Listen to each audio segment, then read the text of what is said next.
హృదయం మురళి థియేటర్కి వెళ్ళి షో పడక వచ్చేసిన సినిమా. ఇక ఎప్పట్లాగే ఓటీటీ కోసం వెయిట్ చేద్దామని చేసి ఈరోజు చూశాను నెట్ఫ్లిక్స్లో. ఒక్క ముక్కలో చెప్పాలంటే చాలా రిఫ్రెషింగ్ అనిపించింది. నేను చూడకముందు ఇదేదో రెగ్యులర్ లవ్ స్టోరీయే కదా అని అనుకున్నా, కానీ వన్ సైడ్ లవ్ స్టోరీ నుంచి భలే తీసుకొచ్చారు. నాకైతే ఎక్కింది మూవీ. సింపుల్గా చెప్పాలంటే ఒక మంచి coming of age romantic drama. Feel good moments ఉంటాయి, క్యారెక్టర్స్ నుంచి ఎమోషన్స్ ఉంటుంది, కామెడీ కూడా ఉన్న చోట్ల న్యాచురల్గా ల్యాండ్ అయింది. మొత్తంగా సినిమా ప్లెజెంట్ ఫీలింగ్ ఇచ్చింది. ఇది వచ్చేసి ఎమోషన్స్ని ఈజీగా బయట పెట్టాలని ఒక అబ్బాయి లైఫ్ చుట్టూ తిరుగుతుంది. ప్రేమ ఉన్నా చెప్పలేడు, చెప్పాలనుకున్నా చెప్పలేకపోయాడు.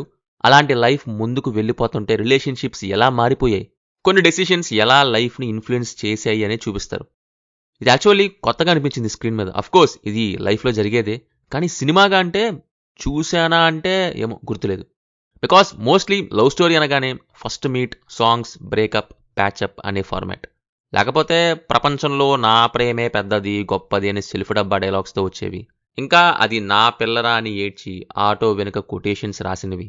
బట్ లవ్ స్టోరీస్లో కూడా ఎన్నో ఉంటాయి, ఎన్నో డైనమిక్స్ ఉంటాయి, కానీ చాలామందికి 3 ఫార్మాట్సే కనిపిస్తాయి.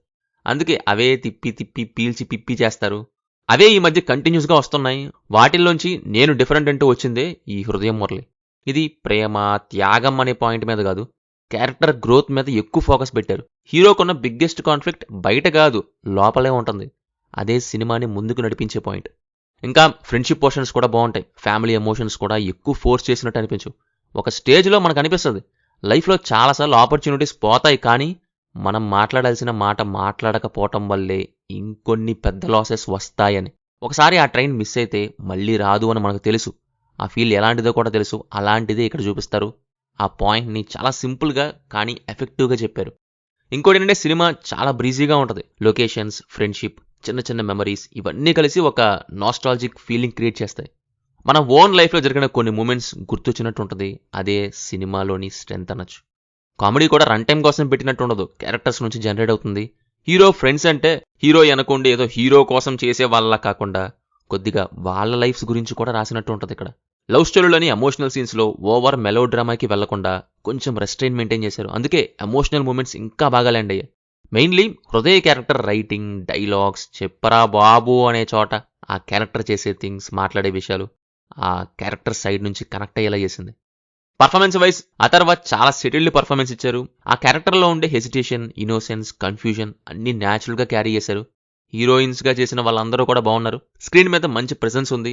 ఎక్సెప్ట్ జోనితా, అస్సలు సెట్ అవ్వలేదా మా క్యారెక్టర్కి. మిగతా సర్ప్రైజ్ అపీరెన్సెస్ ఉన్న క్యారెక్టర్స్ కూడా సినిమా ఫ్లోకి వాల్యూ యాడ్ చేసాయి. ఒక సాంగ్ అయితే సూపర్ ఉంది, సినిమాకి బాగా హెల్ప్ అయింది. బీజిఎం ఫ్లోలో ఉంది. ఫైనల్లీ హృదయం మురళి బాగుంది నాకైతే. మూవీ నెట్ఫ్లిక్స్లో తెలుగులో స్ట్రీమ్ అవుతుంది. No adult scenes, no bad language. Cinema మీకు ఎలా ఉందో కింద కామెంట్స్లో మాతో తప్పకుండా షేర్ చేసుకోండి. రివ్యూ నచ్చితే మన ఛానల్ని సబ్స్క్రైబ్ చేసుకోండి. Will meet in next video. Thank you. జై హింద్.